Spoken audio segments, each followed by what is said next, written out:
અને હવે વાત કરીશું આજના પહેલા મુદ્દાની। રાજ્યના મુખ્યપ્રધાન ભૂપેન્દ્ર પટેલ આજે ઉતર્યા હતા મહારાષ્ટ્રના ચૂંટણી રણમાં। તેમણે આજે દિવસ દરમિયાન અલગ અલગ જગ્યાઓ પર સભા સંબોધી અને ભાજપના ઉમેદવાર માટે વોટ માંગ્યા હતા। દહીંસરમાં તેમણે ગુજરાતી સમુદાય સાથે ચાય પે ચર્ચામાં ભાગ લીધો, તો ડાયમંડ બુર્સ ખાતે તેમણે સભા સંબોધી। તેમની સાથે હર્ષ સંઘવી અને જગદીશ વિશ્વકર્મા પણ જોડાયા હતા। આ સાથે જ અંધેરીમાં પણ તેમણે સભા સંબોધીને મહાયુતિના ઉમેદવાર મૂળજીભાઈ પટેલ માટે વોટ માંગ્યા હતા।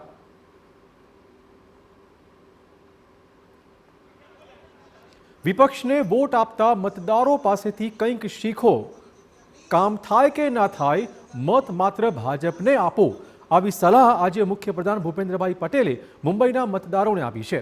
મહારાષ્ટ્રના ચૂંટણીના પ્રચારમાં ભૂપેન્દ્ર પટેલ આજે મુંબઈમાં હતા, જ્યાં ગુજરાતીઓ વચ્ચે તેમણે કહ્યું કે નાના મોટા કામ થાય કે ના થાય, પણ મક્કમ રીતે માત્ર ને માત્ર ભાજપને વોટ આપો।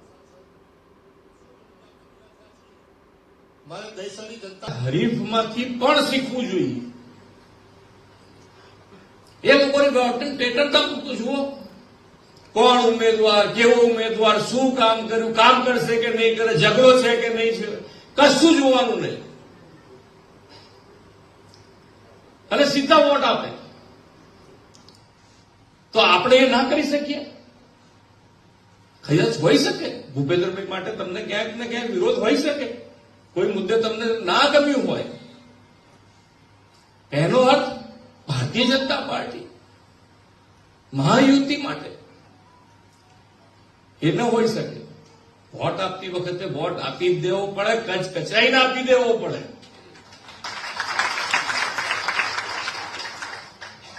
અને પછી પાછું ક્યાં નથી કહેવાતું કે ભૂપેન્દ્રભાઈ આ તમારી વાત મને નથી ગમી।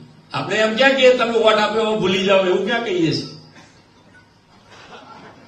તમારો કઈ પણ મુદ્દો હોય તો એ ચાલુ રાખો, પણ વોટ આપતી વખતે ક્યાંક ગટર ઉભરાતી હોય, નગર સેવકને કીધું હોય, ન પણ થયું હોય, પણ એ વિધાનસભાનો વોટ આપતી વખતે કે લોકસભાનો વોટ આપતી વખતે નથી જોવાનું થતું, વોટ આપી દેવો પડે। તો ભૂપેન્દ્ર પટેલે અંધેરીમાં મહાયુતિના સમર્થનમાં સભા સંબોધી। મતદાતાઓને અપીલ કરતા તેમણે કહ્યું હતું કે હવે છેલ્લા 2-3 દિવસ બાકી બચ્યા છે, તમે તમારું મન મક્કમ કરીને મહાયુતિના ઉમેદવારને જીતાડી દો। અમૃતકાળ એ કર્તવ્યકાળ બનાવી અને જે માનનીય નરેન્દ્રભાઈ 2047માં જે વિકસિત ભારત બનાવવા માંગે છે, એમાં સૌથી આગળ લીડમાં મહારાષ્ટ્ર હોય અને મહારાષ્ટ્રમાં રહેવા માટે આપણે સૌ સાથે મળી અને 20મી તારીખે મહાયુતિના ઉમેદવારોને જીતાડીએ, ખૂબ મોટી લીડ જીતાડીએ અને વિકસિત ભારત માટે, વિકસિત મહારાષ્ટ્ર અને વિકસિત ભારત મહારાષ્ટ્ર માટે આપણે સૌ સાથે મળીને કામ કરીએ। એ જ અભ્યર્થના સાથે વિરમું છું। ભારત માતા કી